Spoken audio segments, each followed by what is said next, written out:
کہ دنیا کی جنگ میں اگر کسی نے راکٹ میں بہتری پیدا کی تو اس کا نام ٹیپو سلطان تھا۔ ٹیپو سلطان، اب بھائی صاحب خاموش بیٹھیے، یہ سیاسی جلسہ نہیں ہے۔ ٹیپو سلطان نے سلک کی فیکٹری قائم کی، ٹیپو سلطان نے اس وقت ٹائپ بنانے کا طریقہ ایجاد کیا اور اردو اخبار ٹیپو سلطان نکالتا تھا۔ پہلی جنگ ٹیپو سلطان نے 17 سال کی عمر میں انگریزوں کے خلاف لڑی۔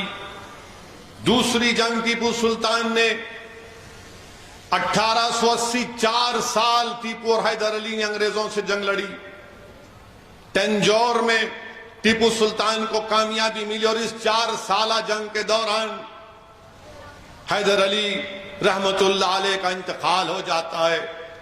تیسری مرتبہ ٹیپو سلطان نے جنگ لڑی تو انگریزوں کے ساتھ مراٹھا اور نظام تھے، ٹیپو سلطان کو کامیابی نہیں ملی۔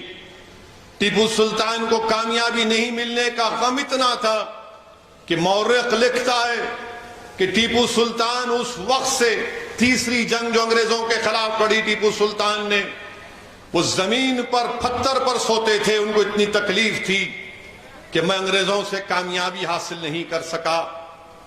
چوتھی جنگ جو ہوئی انگریزوں کے خلاف ٹیپو سلطان کی، تو چار جنگیں ٹیپو سلطان نے انگریزوں کے خلاف لڑی۔ میرے عزیز دوستو، لکھنے والے نے لکھا کہ ٹیپو سلطان نے ایک عالی شان مسجد کو تعمیر کیا جس کا نام مسجد اعلیٰ رکھا۔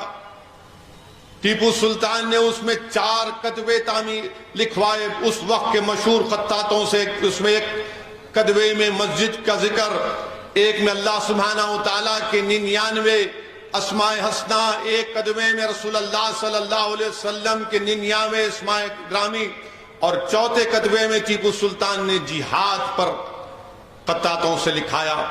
اور اس مسجد کے تعلق سے کہا جاتا ہے کہ ٹیپو سلطان کی جب عمر 7 سال کی تھی تو کسی ایک اللہ کے ولی نے ٹیپو سلطان کے چہرے کو دیکھ کر کہا کہ ایک دن تو میسور کا بادشاہ بنے گا، اور ٹیپو سلطان سے کہا کہ جب تم میسور کا بادشاہ بن جاؤ گے تو تم مسجد کو تعمیر کرنا۔ اس وقت ان کے والد محض ایک ملازم تھے، حیدر علی ایک ملازم تھے۔ میں اس بات کا ذکر اس لیے کر رہا ہوں کہ ٹیپو سلطان کی زندگی کو پڑھنا بہت ضروری ہے۔ اسی سے نوجوانوں کو، ہم سب کو ایک حوصلہ ملتا ہے ناانصافی کے خلاف لڑنے کے لیے۔ یہ آج ہم جلسہ منا رہے ہیں کہ مسلمانوں کا جنگ آزادی میں رول، تو ٹیپو سلطان کی قربانی کو کوئی نہیں بلا سکتا۔ تو رک جائیے بھائی،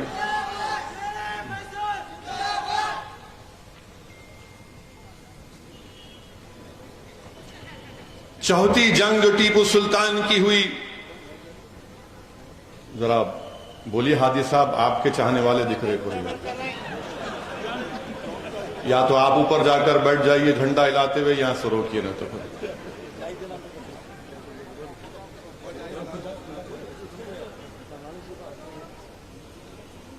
میرے عزیز دوستوں اور بزرگوں، چوتھی جو جنگ انگریزوں سے ہوئی، یہ لفظ 4 کو یاد رکھو آپ۔ 4 جنگیں ٹیپو سلطان نے انگریزوں سے کی، اور ہمارے پڑوسی ریاست میں کرناٹک میں ٹیپو سلطان اور ساورکر کے اوپر بحث ہو رہی ہے۔ تو ٹیپو سلطان 4 بار انگریزوں سے جنگ لڑے، اور جب چوتھی جنگ ہوئی ٹیپو سلطان کی انگریزوں سے، تو میر صادق نے غداری کی۔ میر صادق نے غداری کی، انگریزوں سے مل کر میر صادق نے ٹیپو سلطان کے قلعے پر جو توپیں تھی اس میں بارود نہیں، مٹھی رکھ دی، اور واقعات میں آیا کہ 4 مئی کے دن جب ٹیپو سلطان ظہر کی نماز پڑھ کر بیٹھے تھے، تو 4 مئی کے دن ظہر کی نماز پڑھ کے ٹیپو سلطان جب کچھ کھانا چاہ رہے تھے، ایک لقمہ اپنے منہ میں ڈالا، تو ان کے پاس یہ خبر آئی ان کے پاس یہ خبر آئی کہ انگریز قلعے میں داخل ہو گئے اور سید عبد الغفار شہید ہو گئے ہیں، تو ٹیپو سلطان نے اپنے کھانے کو چھوڑا، ان کے گھوڑے کا نام طاؤس تھا، گھوڑے کو منگایا، بندوق کو اپنے گلے میں ڈالا، تلوار منگائی اور کہا کہ آج فیصلے کا دن ہے، اور ٹیپو سلطان اپنے قلعے میں ڈوڈی دروازے کی طرف، دلی دروازے کی طرف جانا شروع کر دیے۔ تو میر صادق نے انگریزوں کو بتایا کہ سلطان ٹیپو شہید نکل چکے ہیں۔ جب ٹیپو سلطان ڈوڈی دروازے کی طرف جاتی ہیں تو وہاں پر انگریزوں کا داخلہ ہو چکا تھا، ٹیپو سلطان ان سے مقابلہ کرتے ہیں، پھر واپس جانا چاہتے ہیں ٹیپو کسی اور دروازے کی طرف، تو وہاں پر بھی کسی نے ان سے غداری کی تھی، اس نے بھی دروازہ بند کر دیا۔ آپ اندازہ لگائیے کہ یہ شخص نماز ظہر سے مغرب